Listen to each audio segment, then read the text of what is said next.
Χαίρετε κυρίες και κύριοι, καλό απόγευμα σε όλους. Είναι η εκπομπή Λευτέρη Ρήνο με τον Αγγελου κοντά σας σήμερα σε μια πάρα πολύ ζεστή μέρα εδώ στο Tampa Bay Area και όλος ο ελληνισμός εδώ στην Αμερική. Είμαστε υπερήφανοι για την εθνική μας ομάδα που εχθές κέρδισε με την αφρικανική ομάδα. Καλή σας μέρα στην Αυστραλία, Νέα Ζηλανδία, σε όλες αυτές τις ανατολικές περιοχές. Καλό βραδάκι να έχετε στην Κύπρο και στην Ελλάδα και στην Ευρώπη. Επίσης να ευχηθούμε καλό απόγευμα εδώ στις ΗΠΑ και καλό μεσημέρι στις δυτικές περιοχές της Αμερικής και του Καναδά. Καλό απόγευμα και στην Βραζιλία, αλλά και γενικά σε όλη τη Λατινική Αμερική που μας ακούνε οι φίλοι, οι τηλεθεατές και ακροατές της Φωνής των Ελλήνων. Σήμερα στην εκπομπή Ελεύθερη Γνώμη, αγαπητοί φίλοι, θα έχουμε μια special εκπομπή για τον Σωρρας, ο οποίος είναι γνωστός πλέον για πάρα πολλά χρόνια, 2 χρόνια τώρα, με τα λεγόμενά του περί των 600 δις που έχει, δισεκατομμύρια δολάρια, θα σώσει την Ελλάδα και όλες τις κομπίνες οι οποίες έχει κάνει μέχρι στιγμής. Αλλά συνεχίζει, το δικαστήριο τον αθώωσε κάτω και λέει δεν ενοχλάει κανένα. Και αυτός λέει ότι τον αθώωσε γιατί έχει 600 δις. Τέλος πάντων, θα έχουμε μια εκπομπή από μια κυρία, θα μας πει ο γιατρός από τη Ρόδο μέσω Skype, ο Dr. Ρήνος, ο οποίος έχει ασχοληθεί και τον είχαμε ξαναδεί και σε άλλες τηλεοπτικές εκπομπές εδώ στο σταθμό μας, και θα μας πει ακριβώς σχετικά τι συμβαίνει με όλη αυτή την υπόθεση. Γεια σου αγαπητέ φίλε γιατρέ. Γεια σας από την Ελλάδα. Γεια σου. Λοιπόν, πώς πάμε, καταπάτω με το χαμόγελο έτσι, γιατί κέρδισε και η εθνική μας ομάδα εχθές. Ήταν μεγάλη υπόθεση αυτή, ξέρεις. Βέβαια. Και επιτέλους οι Έλληνες χάρηκαν και λίγο, βρήκαν και μια ευκαιρία για να βγουν έξω να γιορτάσουν λίγο. Ναι, μετά από αυτές τις ταλαιπωρίες που έχουν με τα πολιτικά στην Ελλάδα και την μιζέρια και όλα αυτά τα πράγματα, ο Θεός έστειλε και ένα δώρο, ας πούμε, η εθνική ομάδα. Μας χρειάζεται κάπου. Ναι. Ας ελπίσουμε να βγει η ομάδα πρώτη, ξέρεις. Θα είναι μεγάλη υπόθεση για την Ελλάδα να βγει πρώτη. Έτσι δεν πολύ είναι? Δύσκολο, βέβαια. Yes. Δεν είναι δύσκολο. Εφόσον χτες καταφέρανε και παίξανε με αυτούς τους λεγόμενους, ας πούμε, της Αφρικής, οι οποίοι αυτοί παίζουν πάνω στα βράχια, ξέρεις. Πάνω σε βράχια. Μεγάλοι παίχτες παίζουν σε όλη την Ευρώπη. Άμα έβλεπες αυτές τα μπουτια τους, ήταν λες και ήταν αυτοί σκληρογομημένοι κτλ. Τέλος πάντων, μια φορά η Ελλάδα κέρδισε χτες, ήταν μεγάλη υπόθεση γι' αυτό, χαίρομαι για τα παιδιά. Έχουν κάποια βίντεο στο οποίο θα να παρουσιάσω, θα μας πάρει ο χρόνος να το παρουσιάσω αργότερα. Τέλος πάντων. Τα βίντεο είναι σημαντικά, είναι η συνέντευξη που πήραμε με τον Γιώργο Γιαλτουρίδη από την Karen Hudes. Ναι. Θεωρείται μία από τις μεγαλύτερες συνωμοσιολόγους στον κόσμο. Δούλευε για 20 χρόνια για την Παγκόσμια Τράπεζα. Αυτή η γυναίκα. Σαν δικηγόρος της Παγκόσμιας Τράπεζας. Ναι. Έχει εμφανιστεί σε μεγάλους τηλεοπτικούς σταθμούς του εξωτερικού, όπως είναι το Russia Today, το αμερικάνικη σταθμή όπως το ABC, έχει παίξει ρεπορτάζ του CNN. Είναι η πρώτη φορά που μιλάει με Έλληνες τηλεοπτικά. Υποστηρίζει αυτές τις θεωρίες από τις οποίες ξεκινάει ο Σωρρας και η παρέα του. Έχει όμως μια βασική διαφορά, έχει απομακρυνθεί από αυτούς, αν και είχαν συναντηθεί με τον Σωρρα και τον Λαμπράκη στην Ουάσιγκτον. Ναι, όπως έχει πάρει σαφείς αποστάσεις. Και τους αποκαλεί απατεώνες. Δημόσια τους αποκαλεί απατεώνες, θα τους δούμε σε λίγο στο βίντεο. Αυτή η γυναίκα η οποία δούλευε για την Διεθνή Τράπεζα. Παγκόσμια Τράπεζα. Και έχει ασπαστεί αυτές τις θεωρίες συνωμοσίας. Θεωρεί ότι ο πρόεδρος των Φιλιππινών, ο Μάρκος, πραγματικά λέει ότι είχε μια αμύθιτη περιουσία, η οποία βρίσκεται σύμφωνα με αυτά που λέει στην τράπεζα των Φιλιππίνων. Δεν συμφωνούμε φυσικά σε αυτά τα πράγματα που λέει, απλά θα υπάρξουν και άλλες συνεντεύξεις, είναι η πρώτη συνέντευξη. Είναι η πρώτη επαφή που υπήρχε από Έλληνες με την κυρία Karen Hudes. Πάρα πολλοί κόσμος την πιστεύει, την ακολουθεί στο Facebook και από την Ελλάδα. Είναι διάσημη, είναι από τις πιο διάσημες κυρίες που έχουν βγει στον αέρα και έχουν καταγγείλει την Παγκόσμια Τράπεζα, τις τράπεζες. Θεωρεί ότι με αυτά που κάνει θα κάνει αγώνα ενάντια στις τράπεζες. Πολύ ωραία, λοιπόν. Να περάσουμε, θα έχουμε και αργότερα τον Γιώργο εδώ, να περάσουμε να δούμε αυτό το βίντεο. Είναι 2 κομμάτια, 22 λεπτά και 25. Για τα παρακολουθήσουμε στην αγγλική γλώσσα με English subtitles από κάτω έχεις βάλει. Με ελληνικούς subtitles, βάλαμε ελληνικούς subtitles σε όλο. Ναι. για όσους βρίσκονται στην Ελλάδα και δεν γνωρίζουν καλά αγγλικά. Και για αυτούς που εδώ στην Αμερική τα πάντα. Να περάσουμε στο πρώτο μέρος και να ακούσουμε ακριβώς τι έχει να μας πει αυτή η γυναίκα. You are in Tokyo right now, correct? That's right, and you don't have to worry about my time. I'm at your disposal. There's nothing that has more priority. People have been on the front line. People have lines, and I know that. And I'm hoping Go ahead. And I'm hoping your people can also be there for the solution, the front line for the solution. We hope as well, and we're going to talk about that as well. But as far as your trip in Tokyo is concerned, what exactly is the purpose of your trip to Japan? Because I felt that the Japanese people might be the place for the breakthrough, especially because of Fukushima, because we have a solution for that as well. What is the solution for Fukushima? You mean for the nuclear plant in Fukushima, right? That's right. Where the accident happened. It's polluting the ocean, the nation's oceans. And there is finance available, as much money as is necessary to clean up the mess so that we're not putting the nuclear waste in the oceans, which is what we're doing now. Have those funds been released in order to do the cleanup? No, that's why I'm here in Tokyo. Okay, is the World Bank a part of this effort? I mean, are they holding the funds? Is there any involvement by the World Bank?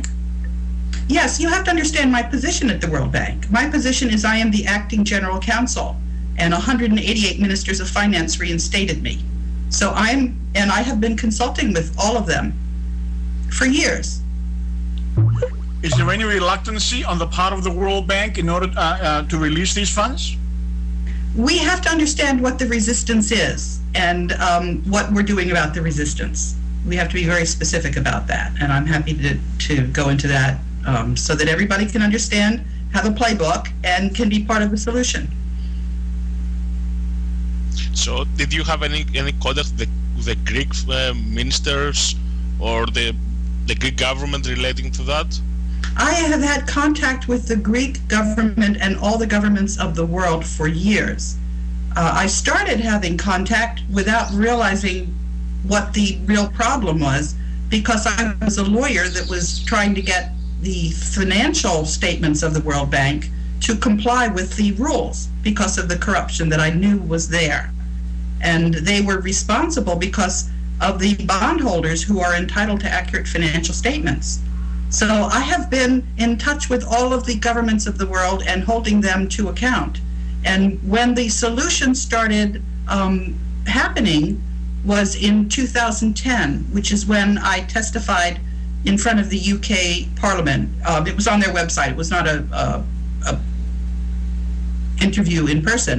But and I've had subsequently 2 other statements up on the UK Parliament website, including I've been working with a coalition of whistleblowers, and one of them is a whistleblower from the World Bank named Elaine Colville.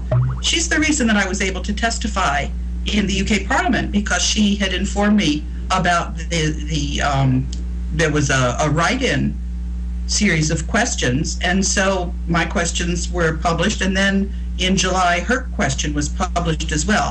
And I've just recently been writing to the last committee that held the hearing. What they asked was whether the UK government was adequately dealing with complaints.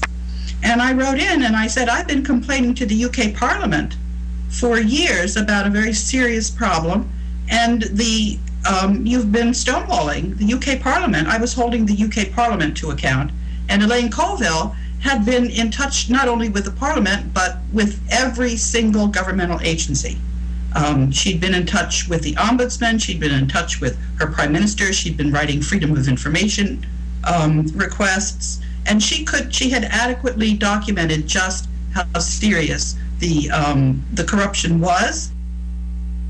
Dr. Ρήνο, με ακούς? Έλα, Dr. Ρήνο, με ακούς? Σας ακούω μια χαρά. Για πες μου, η υπότιτλη δεν υπάρχει σε αυτό το βίντεο. Υπάρχει υπότιτλος, είναι το δεύτερο εικονίδιο κάτω δεξιά. Δεύτερο εικονίδιο. Είναι στο YouTube κάτω δεξιά. Το δεύτερο είναι ένα τετράγωνο, το captions. Εκεί. Εντάξει, για να το βάλω. Εντάξει, καλά μου το πες, γιατί δεν το ήξερα. Οκ. Θα το διαβάζω να κρατήσω. Έγινε, για χαρά. Περίμενε. Yeah, there's a very powerful political science modeling tool that came out of the Department of Defense. And the political scientist who developed that is Jacek Kugler. It uses game theory. And it is 90 to 95% accurate. In 2004, he came to me, and I went with him to Ghana to figure out why the Ghanaians were not adopting a freedom of information law. And then I asked him whether he would give me a pro bono, just not charge me anything, and I could model rule of law at the World Bank. And I did, and what I hadn't realized was that the World Bank is a microcosm of the world because it's a special organization. It was created in 1944, and the voting is weighted by the size of the economies. So the U.S. has 16%, and then it's got an internal board of countries which manage the organization. There are 25 of them. 8 of them represent individual countries, and then the rest of them are grouped in what they call constituencies. And so your question whether I've been in touch with the government, I have been in touch with the executive directors from the get-go. I had been in the World Bank legal department for 20 years.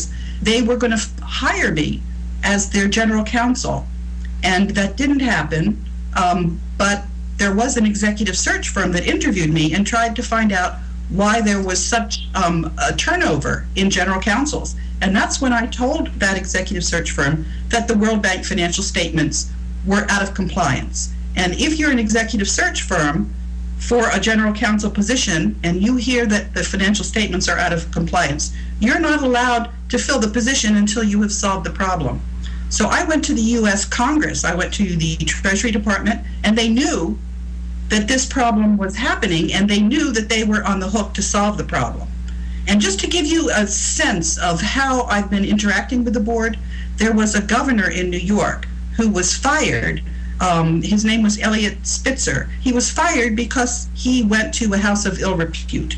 And so when the executive directors were firing Paul Wolfowitz because he was giving a big pay raise to his girlfriend, it turned out that they were blackmailing the members on the executive board who were patronizing that same business establishment.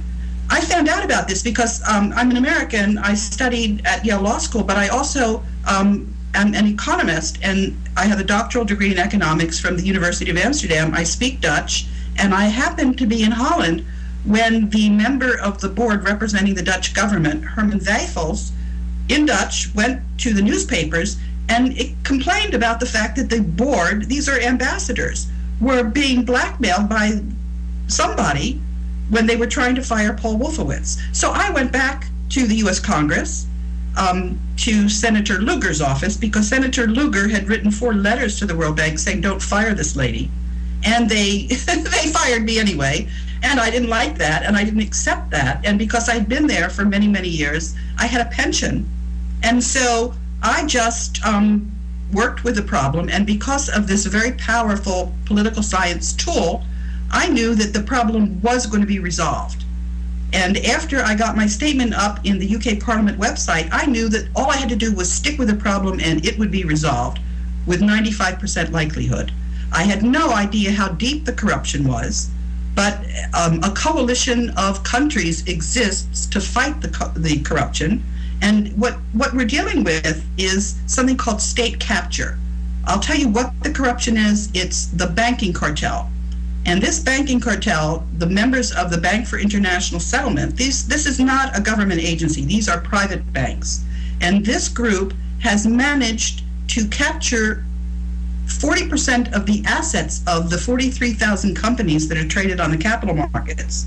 Not only that, but they get 60% of their annual earnings. And they have bought up all the media. They have bought up all the media, so it took many, many years before people found out about me. Some people think that I'm just recently blowing the whistle. No, I was blowing the whistle back in 2007 because I was warning the Congress about this political science modeling tool and the fact that the United States was going to lose its leadership. I told them this because I knew that this is what the model was predicting.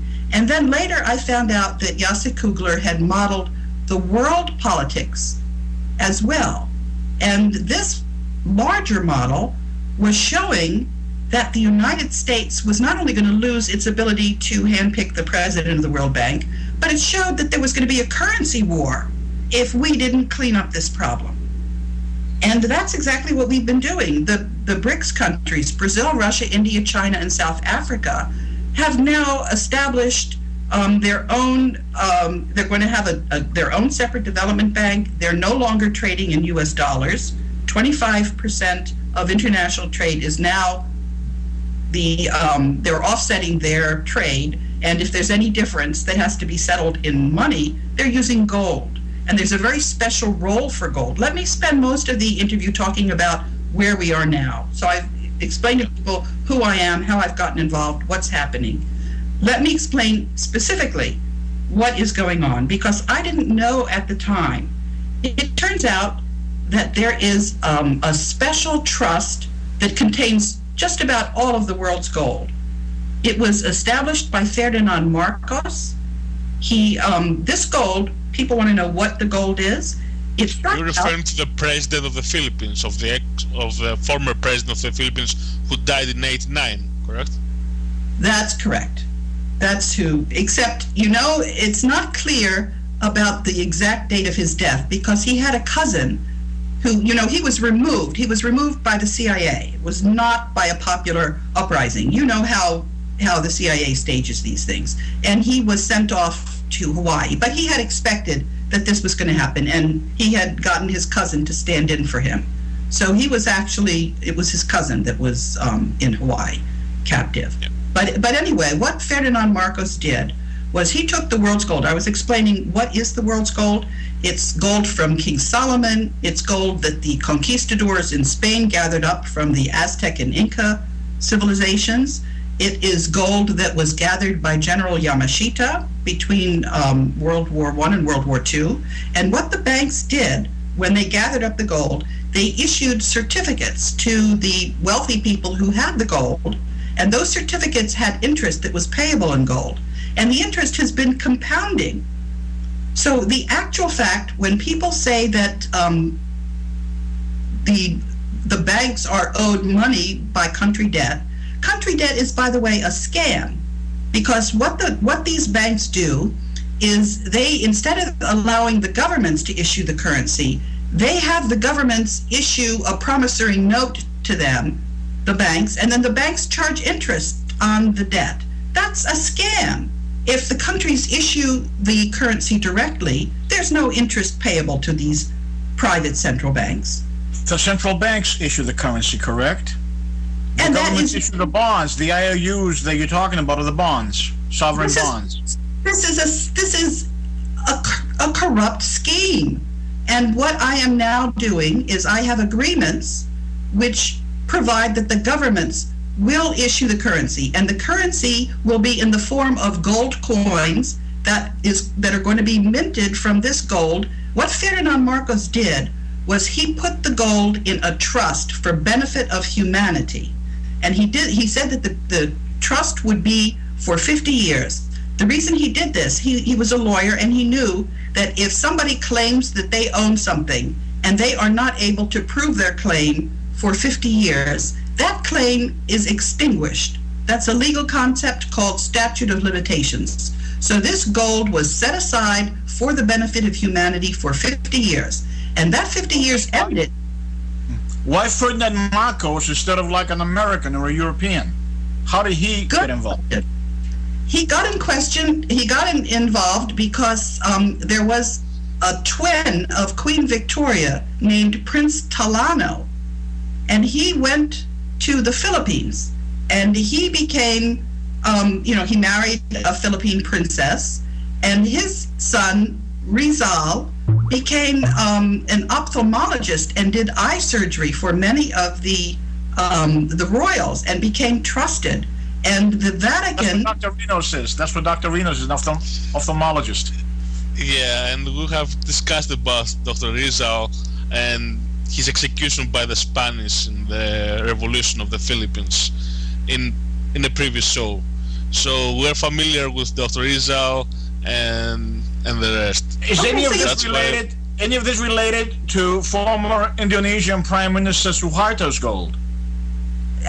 Okay, yes, but the thing about Suharto is that he was a buddy of Ferdinand Marcos, and it was not he was not the M1.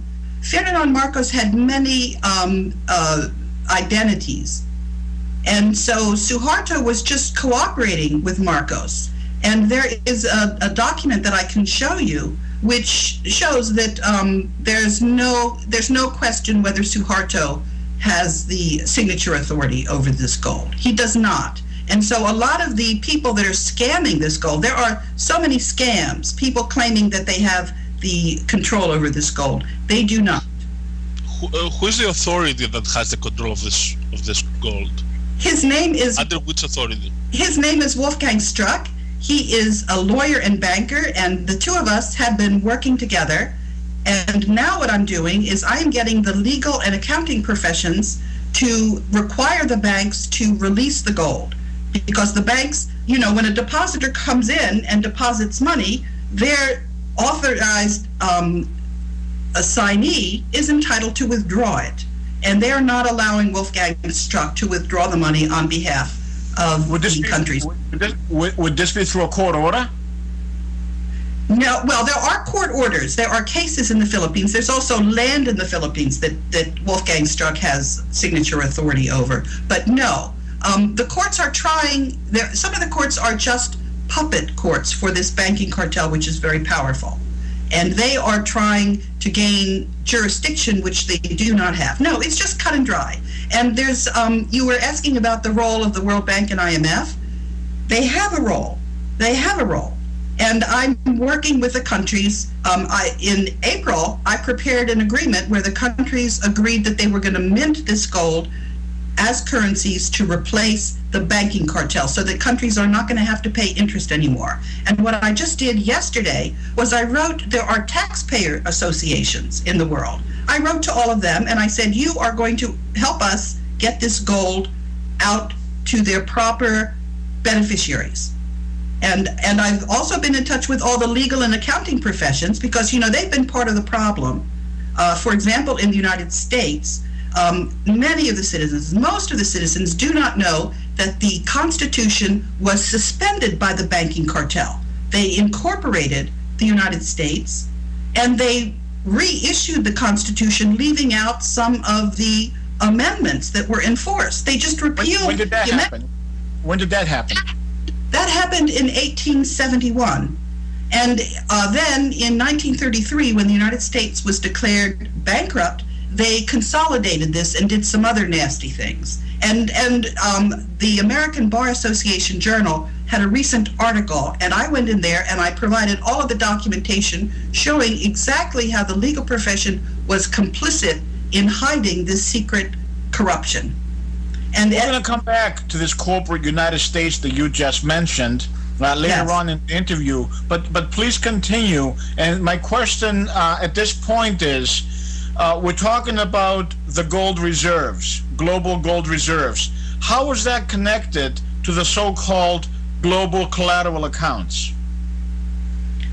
Well, when you say the global reserves, the banks themselves, the central banks, are supposed to have reserves. But when you audit them, you find out that they don't have it. They actually do not have it. Because we abolished the gold standard in 1971. Yes. But before that, in 1930, we said that in the United States, we repossessed the gold from the people. And we also said that you didn't have to have gold to extinguish the debt. We did all kinds of things to try to separate gold from money, but you can't do that. Gold is money. So are you familiar with the global collateral accounts, not exactly in gold, some sort of liquidity, I gather, in the Far East as well? The global collateral accounts are another word for what I'm talking about, the global debt facility. That is the world's gold that Ferdinand Marcos has put in a special trust agreement for the benefit of humanity. I think George is referring to a special term that it was used in the past by Neil Keenan and the OITC about the global collateral accounts.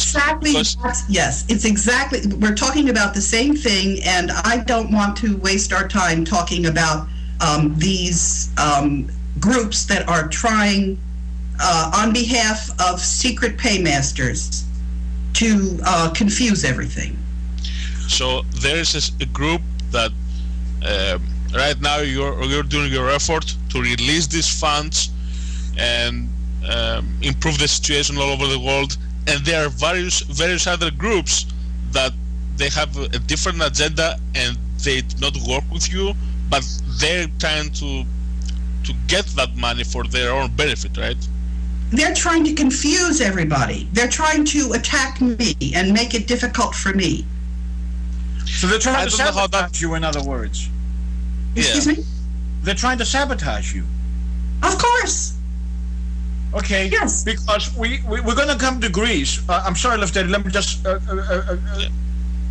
throw a question here. We're going to come to Greece, but the reason I brought this up, and Dr. Rino's brought it up, is because, you know, we had the infamous $1 trillion lawsuit filed by attorney William Mulligan on behalf of Neil Keenan in 2011, withdrawn in 2012.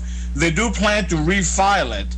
And we have these individuals in Greece who are basically working with attorney William Mulligan in their effort where they do represent, and basically the way you're saying it, Karen, is, from what I understand, is more of a smoke screen right now than anything else. They represent the existence of these they represent that only they have access to these funds, and through the cooperation of the Greek taxpayer, the Greek voting public, they will be able to access those funds. And recently in the municipal elections that we had in Greece, they were actually trying to get some of the local mayors to sign on with this in order for them to use the real estate, the immovable property of some of these municipalities in order to access these funds, which was questionable to me and Dr. Rinos and to a lot of others. I have one word for this: scam. Exactly. That's exactly how we feel about it. Εδώ τελειώνει. Ναι, ενδιαφέρον αυτό από την κυρία Κάρεν. Λοιπόν, η κυρία Karen Hudes είναι ουσιαστικά η προέλευση όλων αυτών των θεωριών της συνωμοσίας. Την αντιγράφουν, παίρνουν αυτά που λέει αυτή και ο Νίλ Κίναν, τα εξελίσσουν, βάζουν εξωγήινους και άλλα, και ο Σωρρας τα ξαναπουλάει στους πιστούς, γιατί αυτό είναι μια παραθρησκευτική οργάνωση, τα ξαναπουλάει στους πιστούς για να πιστέψουν ότι έχει τα λεφτά. Ναι. Πριν δούμε το δεύτερο μισό, να εξηγήσω ότι ο Φέρντιναντ Μάρκος, ναι, έχει ρίξει πολύ ξύλο. Ο Μάρκος είναι ο δικτάτορας στις Φιλιππίνες. Έχει ρίξει πολύ ξύλο. Αυτός που ενδιαφέρθηκε για τον ανθρωπισμό και να σώσει τον κόσμο, έχει εξαφανίσει χιλιάδες κόσμο, έχει εκτελέσει άδικα χιλιάδες κόσμο, έχει στείλει εξορία χιλιάδες κόσμο. Στην Αμερική έχει κατακλέψει τις Φιλιππίνες, εννοείται. Για να καταλάβετε, οι Φιλιππίνες έκαναν εξαγωγή ξυλίας μέχρι που τελείωσαν τα δάση που μπορούσαν να εξάγουν. Στα 21 χρόνια που έμεινε στην εξουσία από το 65 στο 86, υπολογίζεται από την Παγκόσμια Τράπεζα ότι έχει κλέψει γύρω στα 5 με 10 δισεκατομμύρια δολάρια. Επομένως δεν υπάρχουν όλα αυτά που λένε για εκατοντάδες τρεις, για το όφελος της ανθρωπότητας. Αυτά είναι παραμύθια. Μάλιστα έχουν βρει τους λογαριασμούς που χρησιμοποιούσε ο Μάρκος στην Ελβετία με το όνομα William Sanders, αυτό είναι το κωδικό του όνομα που χρησιμοποιούσε στην Ελβετία. Στην Αμερική περίπου 10.000 άτομα είχαν κάνει αγωγή το τέλος του 90 κατά της οικογένειας του Μάρκος για βασανιστήρια, και έχουν πάρει γύρω στα 2 δισεκατομμύρια δολάρια σαν αποζημίωση από τα λεφτά του που έχει κλέψει ο Μάρκος. Δηλαδή, ό,τι υπήρχε στην Αμερική που είχε ο Μάρκος. Τελικά ο Μάρκος, με λίγα λόγια, ο Μάρκος πέθανε 89 χρόνια. Έτσι λέμε εμείς. Η κυρία Karen Hudes λέει ότι ο Μάρκος δεν πέθανε, πέθανε ένας ξαδερφός του, ο οποίος το έμοιαζε και τον είχαν στείλει εξορίες στη Χαβάη. Και ότι ήταν αγαπητός στις Φιλιππίνες και η CIA τον έβγαλε από την εξουσία. Δεν ξέρω βέβαια πού τα βρήκε αυτά. Εδώ κυκλοφορεί την κυκλοφορεί ο Σώρρας μία πλαστή διαθήκη που λένε ότι είναι η διαθήκη του Μάρκος, στην οποία λέει ότι ο Χίτλερ ήταν Φιλιππινέζος, έτσι. Άστε καλά αυτά, εντάξει. Να σε ρωτήσω τώρα κάτι. Αυτά που άκουσα στην ουσία της εκπομπής για την Παγκόσμια Τράπεζα, αναφέρθηκε και αυτό έχει να κάνει, όπως φαίνεται, και με την υπόθεση της Ελλάδος. Κατάλαβες τι είπε στην ουσία, ότι η Παγκόσμια Τράπεζα δεν επιτρέπει στα κράτη να έχουν το δικό τους νόμισμα. Άραγε, αυτό λέει. Άραγε αυτό, κάποια στιγμή αυτή η γυναίκα είπε την αλήθεια, δηλαδή γι' αυτό και την κάνουν φάρια κιόλας. Κάποια στιγμή λέει η γυναίκα αυτή, και άμα συνδυάσει στα τελευταία 25 χρόνια η ευρωπαϊκή κοινότητα, τι είναι, ένα σκάμ, τίποτα άλλο παραπάνω. Η ευρωπαϊκή κοινότητα και αυτοί οι οποίοι υποστηρίζουν να είναι ευρωπαϊστές και να ανήκουν στην ευρωπαϊκή κοινότητα πρέπει να καταδικαστούν και να πάνε στην εθνική καρέκλα αυτομάτως. Για τα εγκλήματα που έχουν, για τα εγκλήματα τα οποία έχουν κάνει, εντάξει, όχι μόνο για την Ελλάδα, για όλη την Ευρώπη, ενάντια του ευρωπαϊκού λαού. Εάν οι Ευρωπαίοι γνωρίζαν ακριβώς το σκάμπ της τράπεζας, δηλαδή τους είπε η κυβέρνηση, όπως στην Αμερική, τους πήρε το χρυσό. Ο κάθε πολίτης είχε χρυσό στα χέρια του. Τα πήραν οι μαφιόζοι στα κράτη και αφήσανε τον κόσμο να τρώει πίτουρα. Έτσι είναι. Και τώρα σου λέει είσαστε χρεωμένοι. Και σου λέει επί 100 χρόνια θα είσαστε χρεωμένοι. Δηλαδή έχουν κάνει το ίδιο πράγμα όπως κάνανε στους Άραβες οι Άγγλοι, αν θυμάσαι, με τα πετρέλαια. Και λέει αυτή η περιοχή που βγάζει πετρέλαιο για 100 χρόνια είναι δικιά μας διαχείριση, γιατί χρωστάτε. Μπουμ. Σίγουρα έχει δει πολλά στην Παγκόσμια Τράπεζα. Αλλά εκεί που υπάρχει διαφωνία είναι ότι ο Μάρκος άφησε λεφτά για ανθρωπιστικούς λόγους. Άφησε. Υπάρχει κληρονόμος του Μάρκος. Και ποιος είναι ο κληρονόμος? Η κόρη του. Η κόρη του, και έχει βρεθεί από τις Αμερικάνικες αρχές ότι κρύβει λεφτά σε διάφορα νησιά του Ειρηνικού, εκεί σε κάτι Κέιμανς ή κάτι τέτοια. Στην Μπαχάμας. Υπολογίζουν ότι η περιουσία της είναι γύρω στα 2 δισεκατομμύρια δολάρια. Μάλιστα. Και δεν τα δίνει. Η κόρη με το γιο κρατάνε τον πεθαμένο Μάρκος σε ψυγείο. Αχα. Σε υπόγειο. Δεν δίνουν το πτώμα, τα λεφτά θα δώσουν. Για να καταλάβετε όμως που έχει φτάσει αυτή η θεωρία συνωμοσίας, οι Φιλιππινέζοι, όσοι πιστεύαν στο Μάρκος, στην περιοχή που ο γιος του Μάρκος ήταν κυβερνήτης, είχαν φτιάξει ένα τεράστιο μνημείο με το πρόσωπό του σκαλισμένο στο βράχο. Τι λέει, ρε. Όλοι αυτοί λοιπόν που πιστεύαν ότι ο Μάρκος είχε αφήσει δισεκατομμύρια για να πάμε ένα λεπτό στο δεύτερο μέρος, εντάξει. Πάμε στο δεύτερο μέρος. Ένα λεπτό να πάμε στο δεύτερο μέρος, κυρίες και κύριοι, της εκπομπής αυτής και να ακούσουμε εδώ. People are taking advantage of the political situation and the crisis, and that's why he asked, because there are many people who believe them. Plus, you know, Greece has one of the 2 central banks in Europe that it's a private bank. The Greek central bank is not owned by the government. No, none of them are owned by the government. None of the banks are owned by the government. None of them. Okay. You can continue, Karen, with, you know.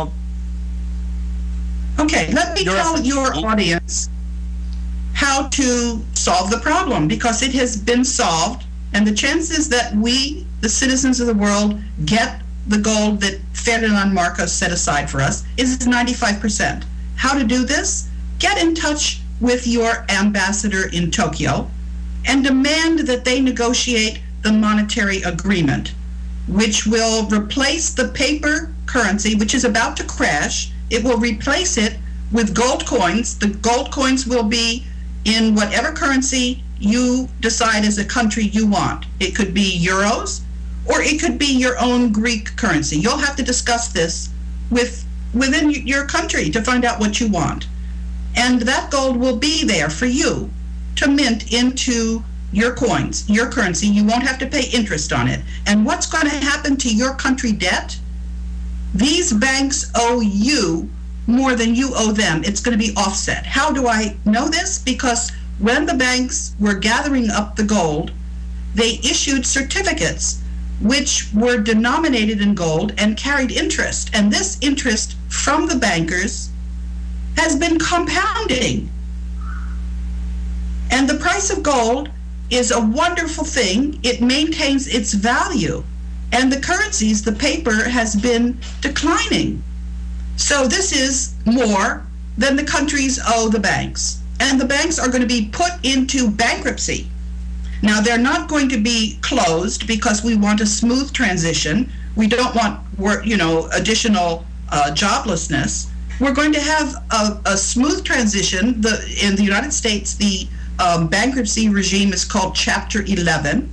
And the documentation that I have that I'm going to make available to you shows you these bonds, what they look like. And you can just see all of the evidence of what I'm telling you. And you can make sure that your government gets with this program. There's no reason they should support the banking cartel. Right now, because of the situation in Greece, and I have to tell you that the crisis is really it's created by the banks.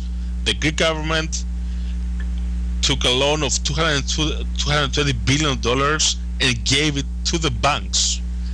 And the people have a debt that's not theirs. Recapitalization. They have to repay a debt that it's not theirs. The issue is, and George brought it up, that there are people at this moment that they take what you say, they change it, and then they try to persuade people. Plus, that's why we have to make clear that you don't have anything to do with this. There is a picture of you with these two individuals, and it's all over the news. I mean, everywhere.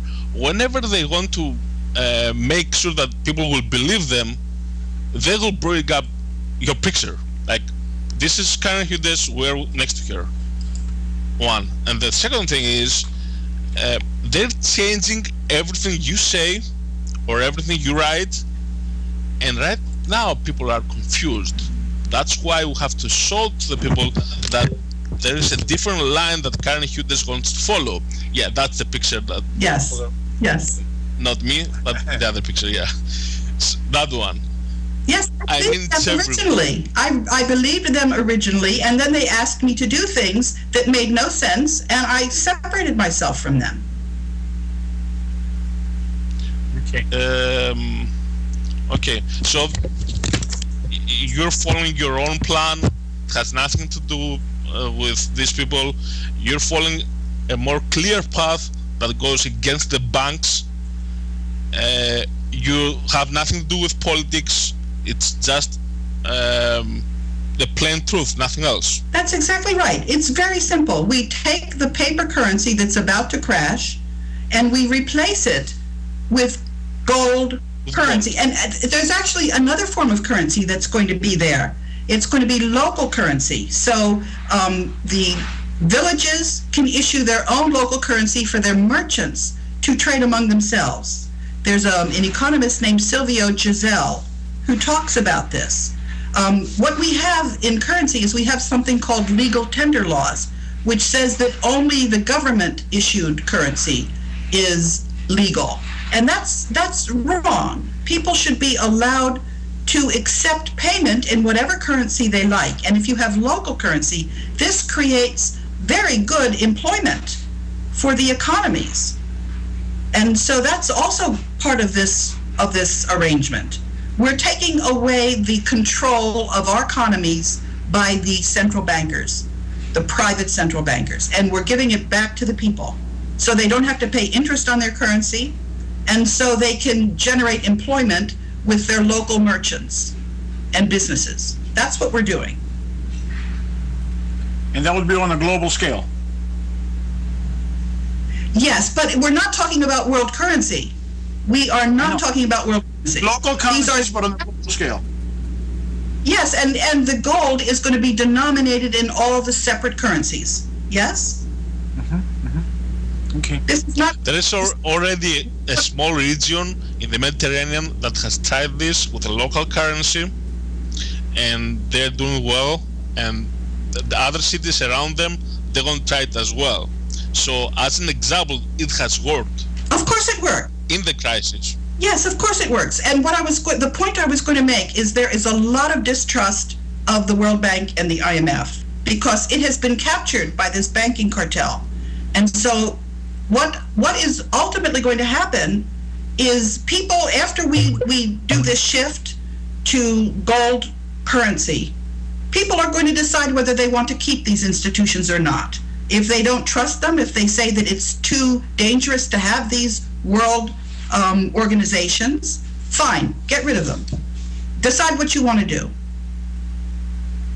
This is not a one world government. This is just the opposite. Where is the physical location of all this gold in bulk? Most of it is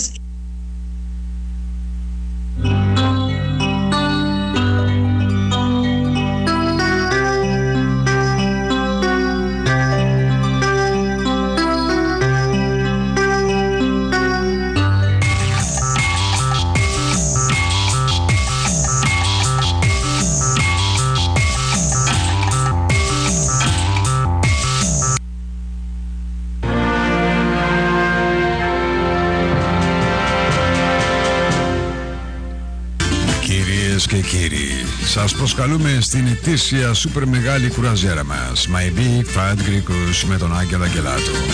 Ελληνική κουραζιέρα 18 Ιανουαρίου 2015. 8ήμερη κουραζιέρα με το σούπερ κουραζιερόπλοιο MS Rigo. Φεύγουμε από το Fort Lauderdale. Πηγαίνουμε για το Σαν Τόμας, Σαν Μάρτιν και στο Princess Cape. Ελάτε τώρα κι εσείς μαζί μας στη σούπερ και μεγαλύτερη κουραζιέρα στην Καραβαϊκή. Τηλεφωνήστε για τα εισιτήριά και τις κρατήσεις καμπινών στο 727 481 0812.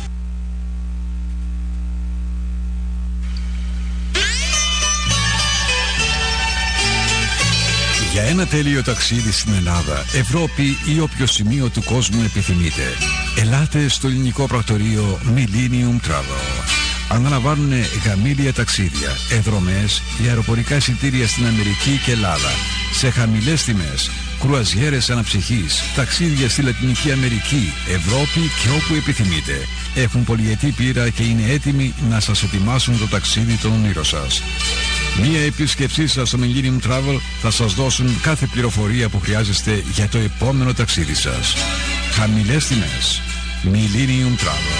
Travel Team και American Express. Τηλέφωνο 727 944 2000. 727 944 2000. Το ελληνικό πρακτορείο που για δεκαετίες σας ετοιμάζει ένα τέλειο ταξίδι στην Ελλάδα. Millennium Travel. Είναι έτοιμοι όταν και εσείς είστε. Τα προϊόντα Κόντος για 60 χρόνια τώρα σημαίνουν απαράμιλη ποιότητα, προσφέροντας δεκάδες ποιητικά προϊόντα όπως χειροποίητη πίτα, φύλλο, σπανακόπιτα, μπακλαβά. Ο Κόντος ξεκίνησε σαν μία μικρή οικογενειακή επιχείρηση. Όσο η οικογένεια μεγάλωνε, τόσο μεγάλωνε και η επιχείρηση. Η φήμη και τα προϊόντα της εξαπλώθηκαν, κατακτώντας μεγάλα σούπερ μάρκετς σε όλη την Αμερική. Πέρασαν τα σύνορα φτάνοντας στην Ευρώπη και την Ασία και έγινε παγκοσμίως γνωστή. Κόντος Foods. Θα τα βρείτε παντού. Αγαπητοί φίλοι, η οικογένεια Κόντος ευχαριστεί θερμά όλους εσάς που μας στηρίζετε για 60 ολόκληρα χρόνια. Tarpon Discount Drugs, ελληνικό φαρμακείο. Στο 742 South Pinellas Avenue, Tabo Springs. Τηλέφωνο 934-3400. Έχει τα πάντα που χρειάζεστε. Πεπειραμένοι φαρμακοποιοί. Αναλαμβάνουν τις περισσότερες ασφαλιστικές εταιρείες. Μιλούν ελληνικά. Χαμηλές τιμές, φιλικό περιβάλλον και γρήγορη εξυπηρέτηση. Επισκεφτείτε σήμερα το Tarpon Discount Drugs. 742 South Pinellas Avenue, Tabo Springs. Gondolier Restaurant στο Clearwater Beach. Ελάτε οικογενειακό σε αυτό το πανέμορφο οικογενειακό εστιατόριο που για χρόνια σερβίρει όλους τους Έλληνες και Αμερικανούς. Έχει τα πάντα που θέλετε από ελληνικά και ιταλικά φαγητά. Ποικιλία από πίτσες, γύρο, σουβλάκια, καλαμαράκια, μακαρουνάδες, ελληνική σαλάτα και πολλά άλλα. Ο ιδιοκτήτης Βασίλης Τσιώτης και γη σας περιμένουν να σας εξυπηρετήσουν. Στο Κοντολί Ρεστοράντε, 674 Golf Boulevard και στο Γρήγορη. Bank is not owned by the government. No, none of the banks are owned by the government. None of the banks.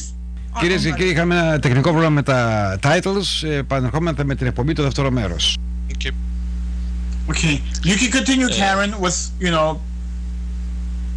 Okay, let me tell your audience how to solve the problem, because it has been solved, and the chances that we, the citizens of the world, get the gold that Ferdinand Marcos set aside for us is 95%. How to do this? Get in touch with your ambassador in Tokyo and demand that they negotiate the monetary agreement, which will replace the paper currency, which is about to crash.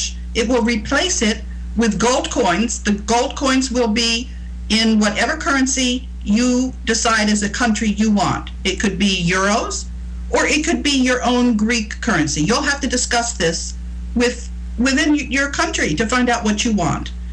And that gold will be there for you to mint into your coins, your currency. You won't have to pay interest on it. And what's going to happen to your country debt? These banks owe you more than you owe them. It's going to be offset. How do I know this? Because when the banks were gathering up the gold, they issued certificates which were denominated in gold and carried interest. And this interest from the bankers has been compounding. And the price of gold is a wonderful thing. It maintains its value. And the currencies, the paper, has been declining. So this is more than the countries owe the banks. And the banks are going to be put into bankruptcy. Now, they're not going to be closed because we want a smooth transition. We don't want, additional joblessness. We're going to have a smooth transition. In the United States, the bankruptcy regime is called Chapter 11. And the documentation that I have that I'm going to make available to you shows you these bonds, what they look like.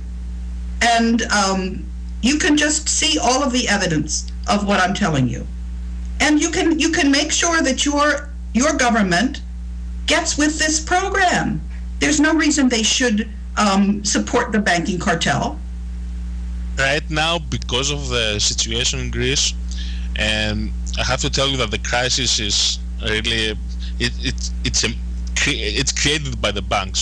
The Greek government took a loan of $220 billion and gave it to the banks, and the people have a debt that's not theirs. Recapitalization. They have to repay a debt that it's not theirs.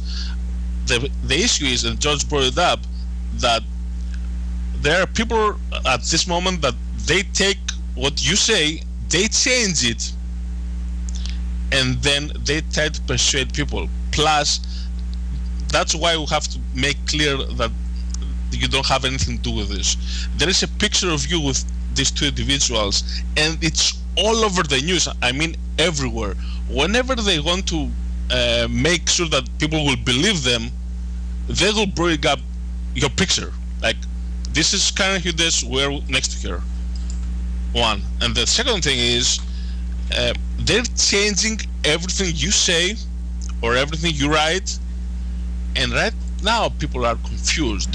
That's why we have to show to the people that there is a different line that Karen Hudes wants to follow.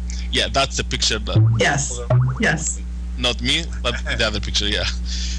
That one.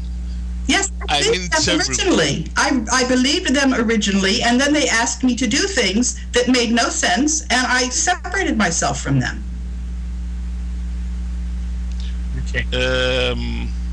Okay, so you're following your own plan. It has nothing to do with these people. You're following a more clear path that goes against the banks. You have nothing to do with politics. It's just the plain truth, nothing else. That's exactly right. It's very simple. We take the paper currency that's about to crash and we replace it with gold currency. And there's actually another form of currency that's going to be there. It's going to be local currency. So the villages can issue their own local currency for their merchants to trade among themselves. There's an economist named Silvio Giselle who talks about this. What we have in currency is we have something called legal tender laws, which says that only the government-issued currency is legal. And that's wrong. People should be allowed to accept payment in whatever currency they like. And if you have local currency, this creates very good employment for the economies. And so that's also part of this arrangement. We're taking away the control of our economies by the central bankers, the private central bankers, and we're giving it back to the people. So they don't have to pay interest on their currency, and so they can generate employment with their local merchants and businesses. That's what we're doing. And that would be on a global scale? Yes, but we're not talking about world currency. We are not talking about world currency. Local currencies, but on a global scale. Yes, and the gold is going to be denominated in all the separate currencies. Yes?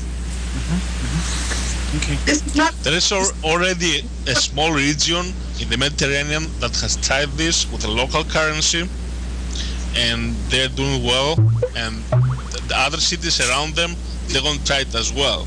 So as an example, it has worked. Of course it worked. In the crisis. Yes, of course it works. And the point I was going to make is there is a lot of distrust of the World Bank and the IMF because it has been captured by this banking cartel.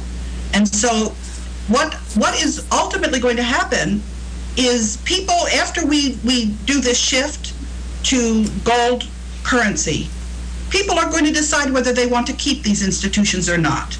If they don't trust them, if they say that it's too dangerous to have these world organizations, fine, get rid of them. Decide what you want to do. This is not a one world government. This is just the opposite. Where is the physical location of all this gold in bulk? Most of it is in the central bank of the Philippines, but there are deposits of over 200,000 metric tons in Switzerland, and some of the other banks have large amounts deposited. It's safe. It's safe, and it's going to be used for the benefit of humanity. Okay, so when we compare the gold reserved in Fort Knox, for example, to these reserves, the gold in Fort Knox should be minute in quantity compared to these, correct? That's absolutely correct. And for example, the Germans asked to repatriate their gold. And first of all, the Treasury Inspector General gave a fake audit to the Germans. It said, we have looked at the books describing the gold, and although sometimes we get our facts mixed up, we think it's okay. And the Germans said, I don't really like that audit you gave me. I think I'd rather have my gold. And the Federal Reserve said, we're not going to give it to you. We're going to get it back to you over 7 years. And then the initial amount that they made available was even less than they had promised. And it was not the gold that the Germans had originally issued. It was different gold. This is an act of war. And the Austrians are now trying to repatriate their gold.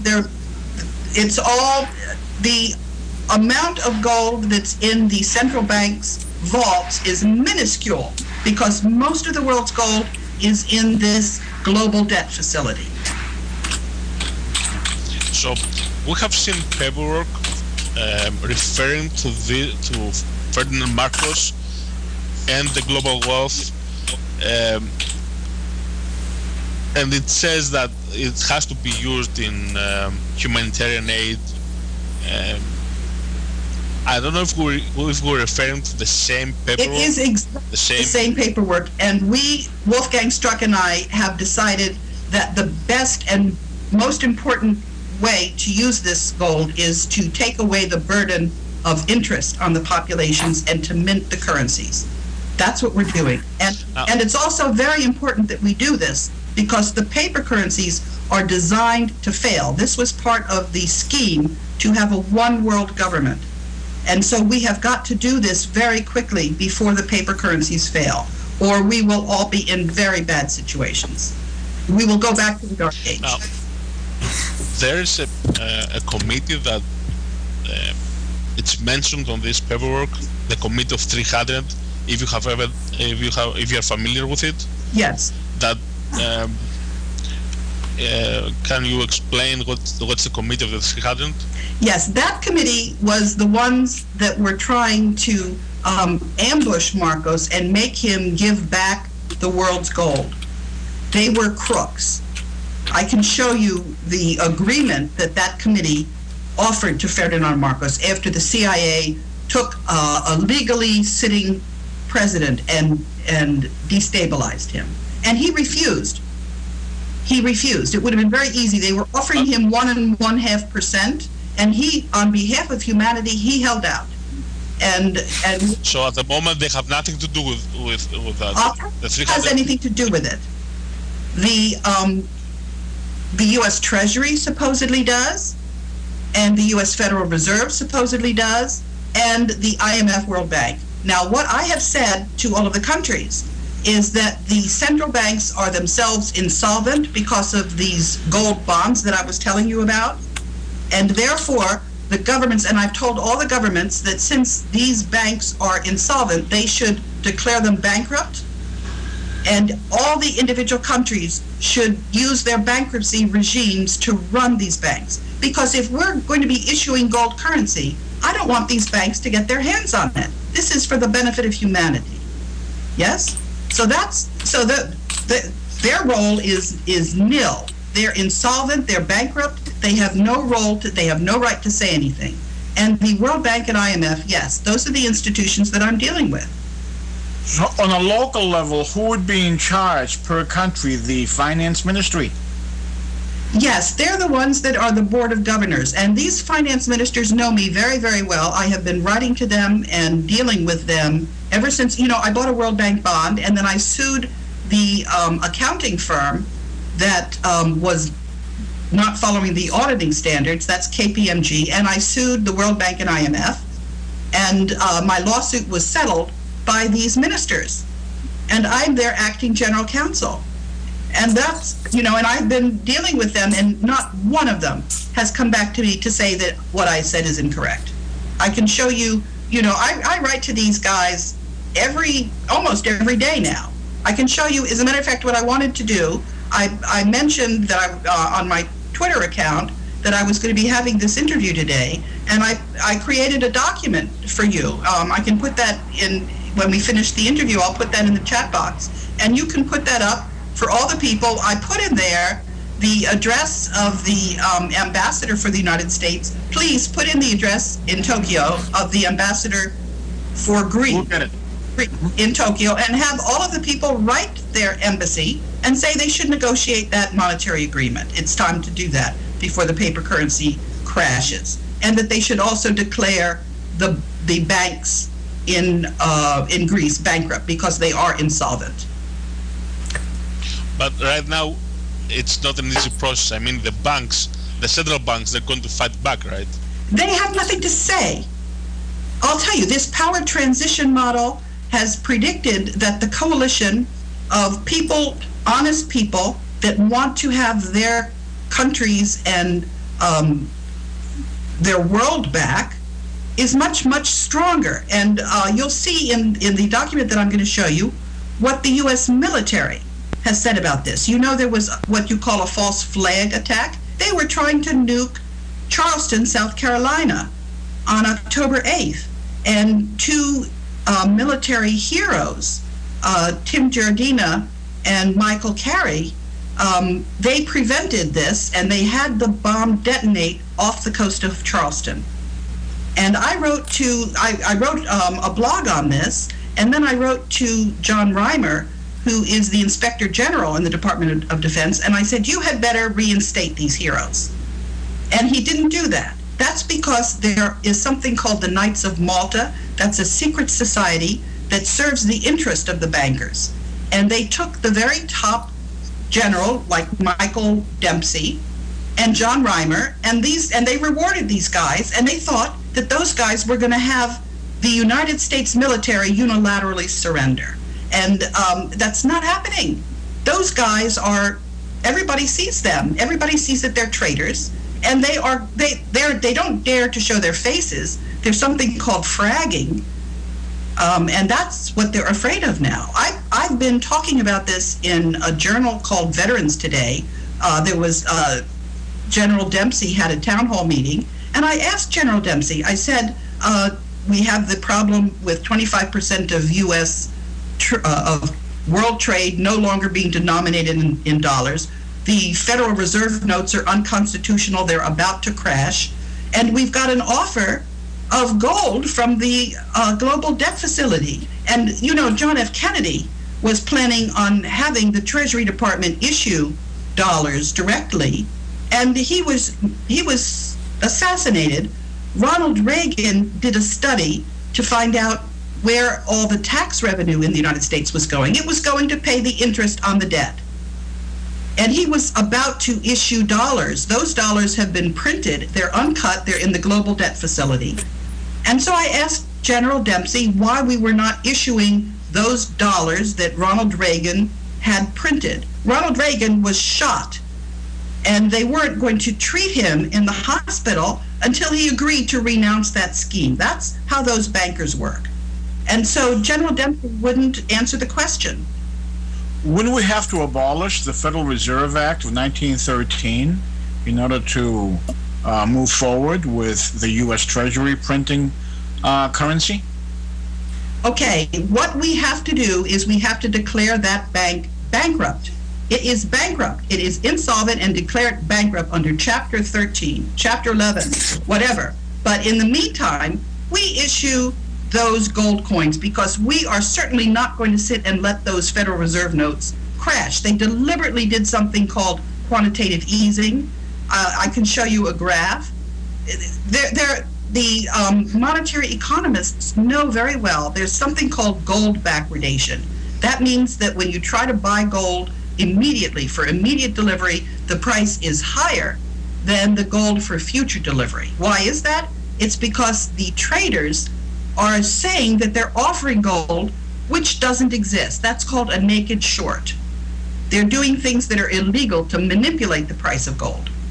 So we have been on red alert. I've interviewed Antal Fekete. He's a monetary economist who he gave the keynote speech for the centenary celebration of the discovery of gold in South Africa.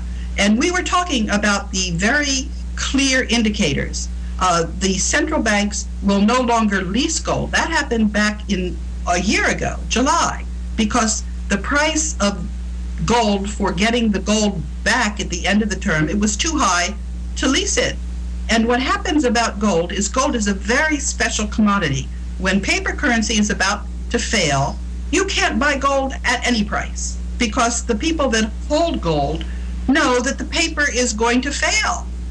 So we want to be sure to issue the gold coins before the paper currency fails. It's about to fail.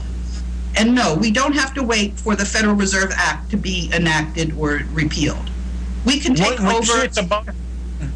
When you say it's about to fail, what's the time frame that we're talking about?